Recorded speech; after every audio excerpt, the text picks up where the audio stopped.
The press secretary today also talked publicly for the first time about a weekend incident in which she was asked to leave the Red Hen Restaurant in Lexington, Virginia. I was asked to leave because I work for President Trump.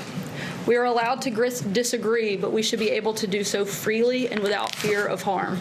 And this goes for all people, regardless of politics. Healthy debate on ideas and political philosophy is important, but the calls for harassment and push for any Trump supporter to avoid the public is unacceptable.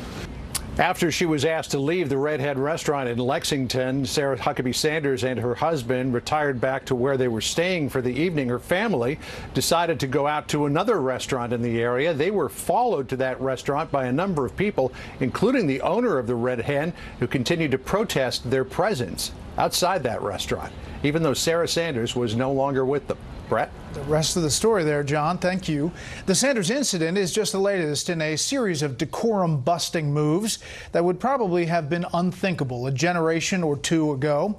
Over the weekend, California Democrat Maxine Waters called on supporters to, quote, push back on Trump cabinet members spotted in restaurants, stores, or other public places.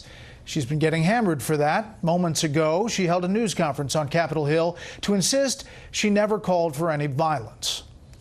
Trump is the one who's creating lies, trying to have people believe that I talked about harming people. There's nowhere in my statement, anytime, any place, that we talked about harm. And so our members of the Democratic caucus are talking about civility, and that makes good sense. But protest is civility.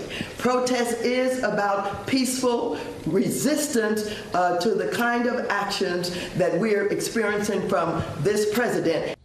Again, that moments ago on Capitol Hill. Tonight, correspondent Doug McKelway looks at the rising tide of anger in politics and whether any end is in sight.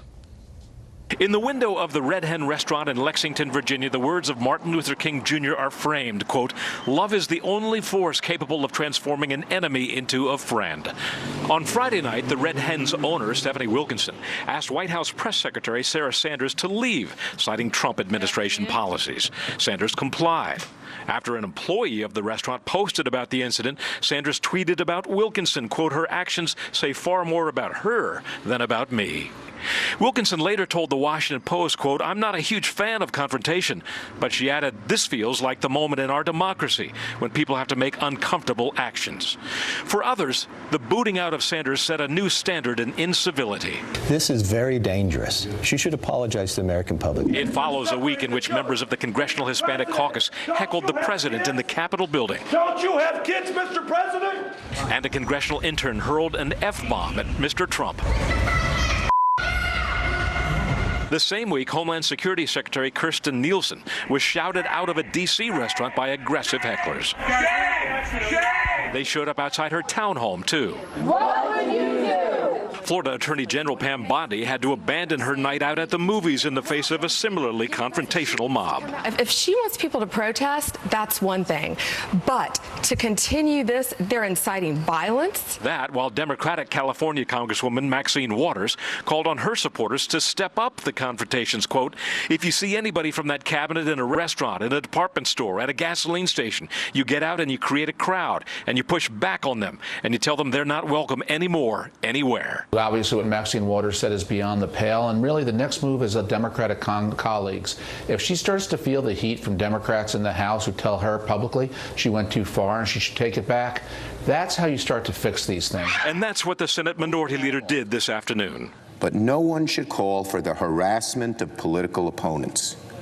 That's not right.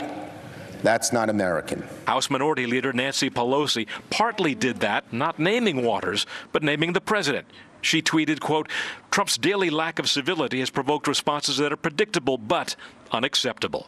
The counter-puncher-in-chief fired back with this tweet. Congresswoman Maxine Waters, an extraordinarily low IQ person, has become, together with Nancy Pelosi, the face of the Democrat Party. She has just called for harm to supporters. Be careful what you wish for, Max.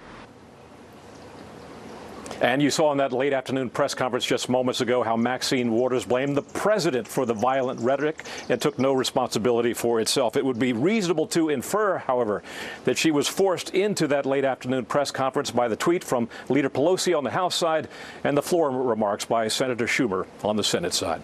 That's it from Lexington. Brett, back to you.